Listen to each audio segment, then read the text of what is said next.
آپ نے شیخی سے سنی تھی کہ حضرت ابو بکر صدیق رضی اللہ تعالیٰ عنہ فرماتے ہیں کہ جو شخص نماز پڑھنے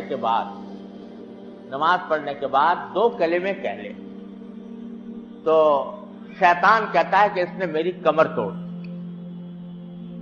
وہ 2 کلمے کیا ہیں؟ فرمایا کہ ایک تو کہے الحمدللہ، دوسرے کہے استغفر اللہ، الحمدللہ استغفر اللہ۔ جب 2 کلمے کہہ دے گا شیطان تو انسان نماز پڑھنے کے بعد، تو شیطان کہتا ہے کہ اس آدمی نے میری کمر توڑ دی۔ کیوں؟ اس لیے کہ شیطان جو انسان کو بہکاتا ہے وہ 2 طریقوں سے بہکاتا ہے۔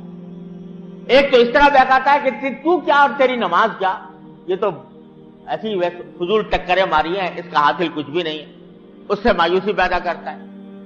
تو اس مایوسی کا حل یہ ہے کہ اللہ تعالیٰ کا شکر ادا کرو اس کی توفیق پر، الحمدللہ، اے اللہ آپ کا فضل و کرم ہے، اپنے فضل و کرم سے آپ نے مجھے نماز کی توفیق ادا فرما دی۔ اور دوسرا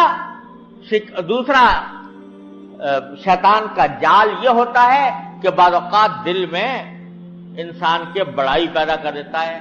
فرض کرو ذرا کچھ تھوڑی اچھی نماز پڑھنے کی توفیق ہو گئی نسبتاً پہلے کے مقابلے میں، تو آدمی کا دماغ بعض اوقات یہ سوچنے لگتا ہے کہ میں تو بڑا ولی اللہ بن گیا، میں نے تو بہت بڑا تیر مار لیا۔ عربی زبان میں ایک مثل مشہور ہے کہ صلی الحائط رکعتین وانتظر الوحی، کہ ایک حائط کہتے ہیں جلاہے کو، کہتے ہیں ایک جلاہے نے ایک مرتبہ 2 رکعتیں پڑھ لی، تو 2 رکعتیں کبھی پہلے پڑھی نہیں تھی، 2 رکعتیں پڑھ لی، تو 2 رکعتیں پڑھنے کے بعد اس انتظار میں بیٹھ گیا کہ اب میرے اوپر وحی نازل ہوگی اللہ تعالیٰ کی طرف سے۔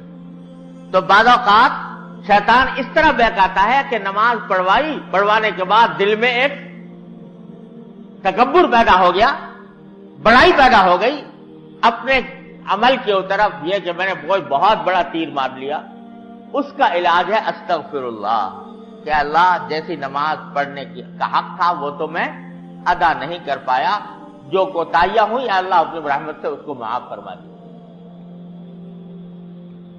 بعض روایات میں منقول ہے کہ نبی کریم سرور دو عالم صلی اللہ علیہ وسلم فرماتے ہیں کہ ما عبدناک حق عبادتی، ما عرفناک حق معرفتی، اے اللہ ہم آپ کی عبادت کا حق نہیں ادا کر پائے۔ کون کہہ رہا ہے؟ حضور نبی کریم سرور دو عالم صلی اللہ علیہ وسلم، جو رات کو کھڑے ہوتے ہیں تو پاؤں پر ورم آ جاتا ہے نماز پڑھنے میں، سجدے میں جاتے ہیں تو لوگوں کو خیال ہونے لگتا ہے کہ کہیں روح تو پرواز نہیں کر گئی، انگوٹھا ہلا کر لوگ دیکھتے ہیں کہ آیا روح تو پرواز نہیں کر گئی۔